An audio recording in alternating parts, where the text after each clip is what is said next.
Hi, I'm Keith. Welcome to my channel, Attack from Down Under. Welcome back if you've seen any of my previous videos. I seem to have picked up a few new subscribers, so that was really good to see. Today I've got a few things to show you that I've picked up in the month of January. I've got some more metal box set vinyl to show you, but I'm going to save that for the next video. I'm still waiting for something that is probably going to come today actually. So I'm just going to show you everything else, a bit of prog rock, a bit of British bands, and just the odd pop punk stuff, just little things I picked up. Right, so show off time.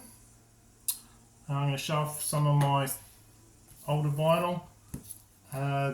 This is an album by King Crimson. It's my favourite album. It's called In the Wake of Poseidon.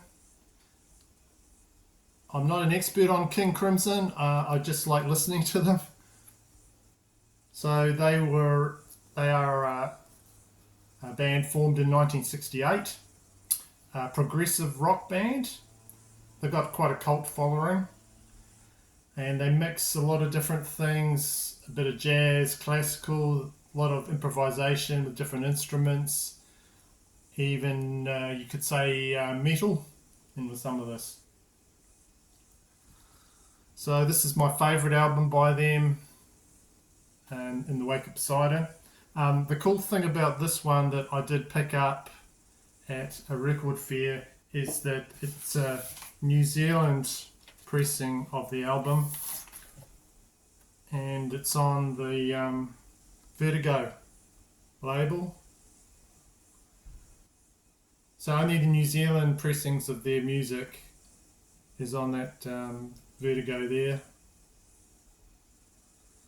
So this is actually in really good condition. The cover's a bit beat up, but this plays really well. So that's my favourite one.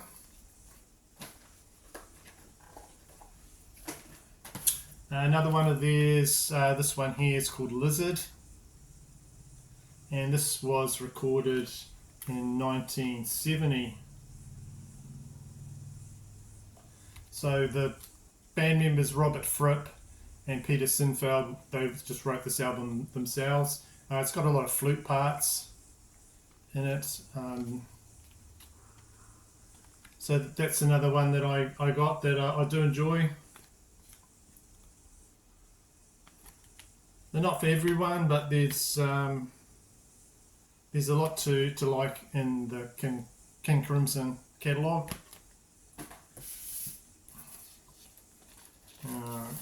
And it's got custom labels there. So this one's a reissue done by Stephen Wilson, and he takes a lot of these old albums and just gives them a bit of a freshen up. This one here is another King Crimson. This is called Lark's Tongue and Aspect. This is their 5th studio album. Came out in 1973. Very different from those other ones that I showed you. More improvisation on it, and it's half the album's like instrumental, and the other half there's some vocals on it. So it's the only album with this particular band lineup on it.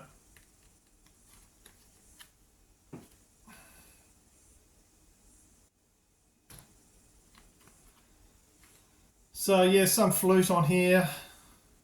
Side A got Exiles on it. That's quite a popular one they do in concert. I like that a lot. The other side, Lark's Tongue and Aspect Part 2. That builds up, and then it sort of ends with a high pitched sort of screech. And if you're not hadn't listened to it before, it does take you by a bit of a surprise. Some of that in there. This one copy I've got here is actually the 50th anniversary of the album, and as such, this has got a 2 LP set with different mixes by Stephen Wilson and David Singleton. He's got elemental mixes. So I can't. Well, I don't think there's too much difference between the two.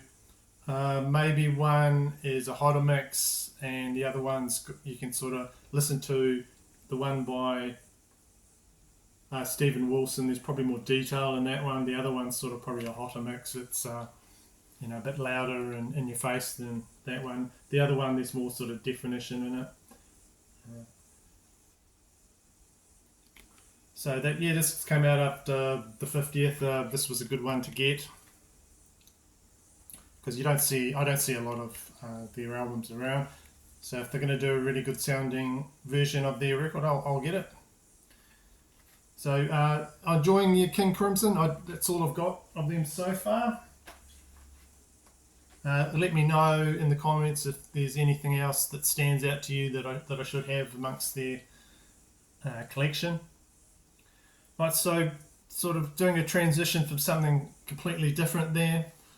I'm beefing up my 90s collection a little bit. I don't have a lot from the 90s because I basically spent a lot of time travelling around then.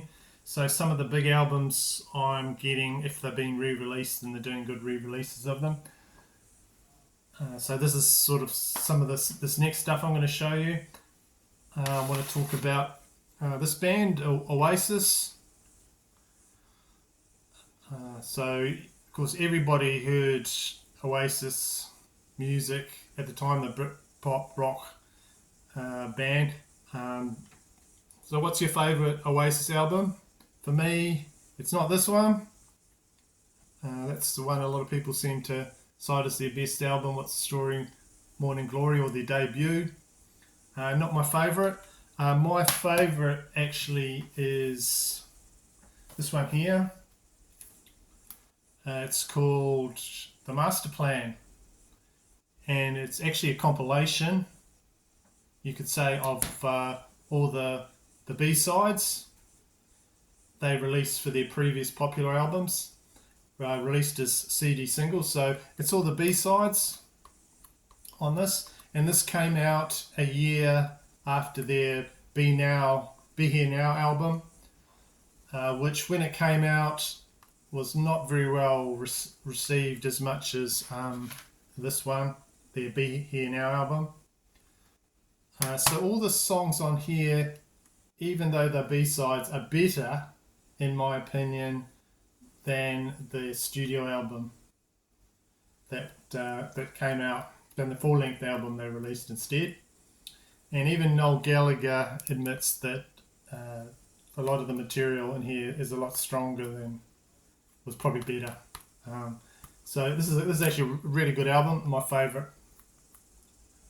The song that got me introduced to this was Acquiesce on it.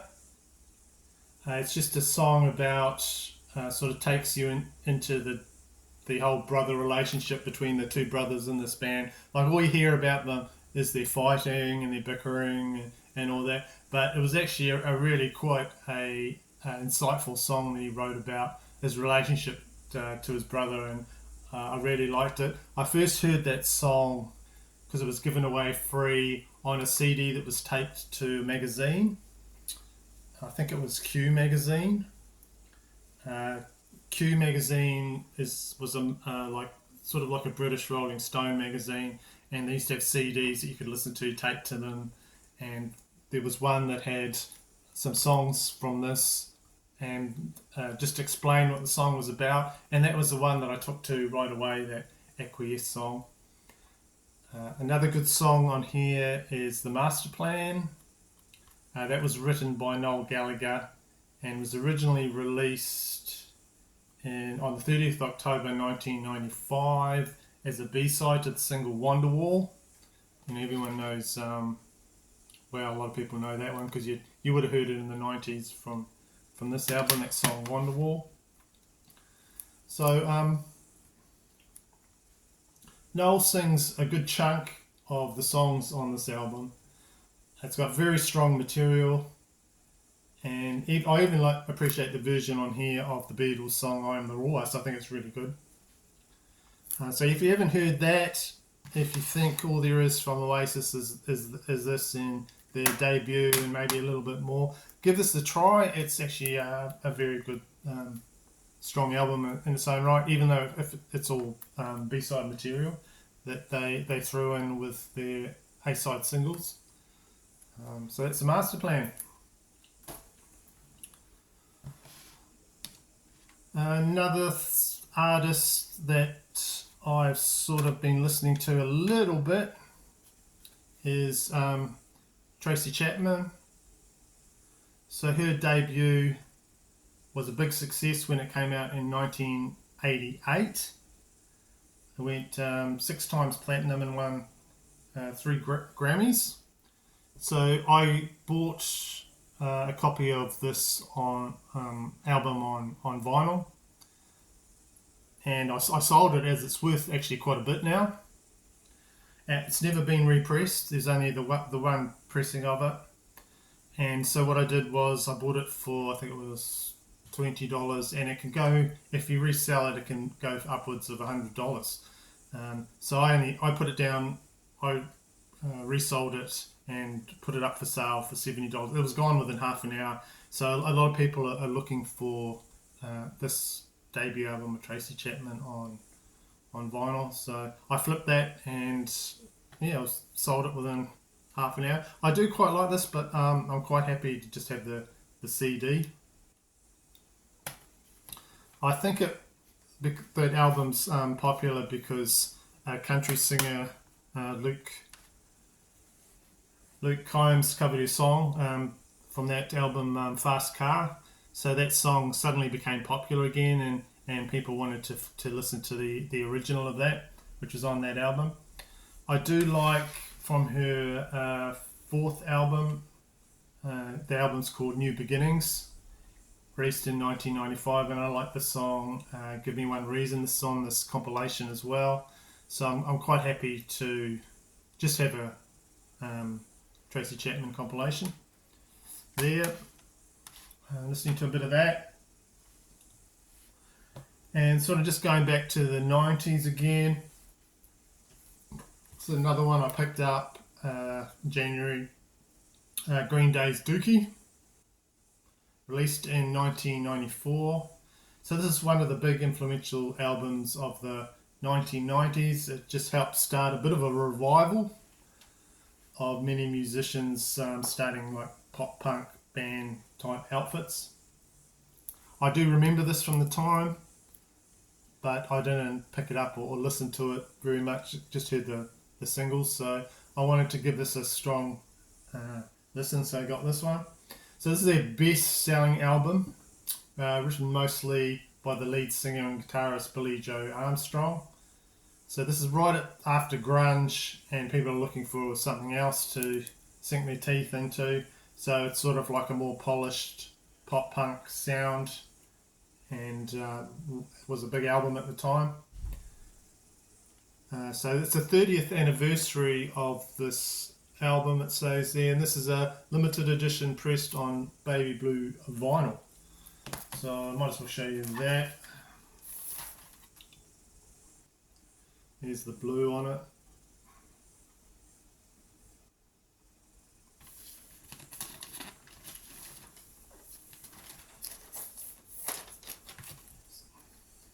So there is also a big box set that you can get, a 30th anniversary box set, deluxe edition.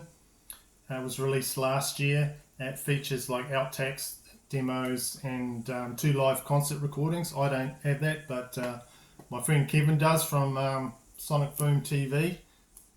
But I just got this pared down one that's just got the album. So there's another one I got in January. And just lastly, the last thing I got was a copy of Born in the USA by Bruce Springsteen. This is his 7th album, so I do enjoy Bruce a lot. And this album came out in 1984, one of his biggest selling ones. It was recorded over 2 years, and the recording sessions that he does are just mammoth recording sessions. And just out of the recording sessions for this, there was like 80 plus songs, and he only used like a handful to put together this album, and the rest were mostly just shelved. So this is his most successful commercial release. It's got a bit of synthesizer stuff in it. It's got the of course Clarence Clemons saxophone, but just a more popular sound that just grabbed people. So a lot of people said, I remember when this first came out, was showing his backside to the camera, and a lot of people said, oh, he's pissing on the flag. But he denied pissing on the US flag, but he denied that. It was just for the album. That's the shot that he liked out of all the shots. There's some of him turning around and looking at the camera and that, but he didn't want that. He said, no, that's the one. So I've already got this one here, but this came up. This is a Japanese pressing, and it's like a Superior Sound, Master Sound pressing there. So I've just got a new needle for my record player, so I just wanted to try out something that I know really well and just see if I could hear a big difference there. So I picked up this, and I have to say it's probably the best sounding version of the album I've heard.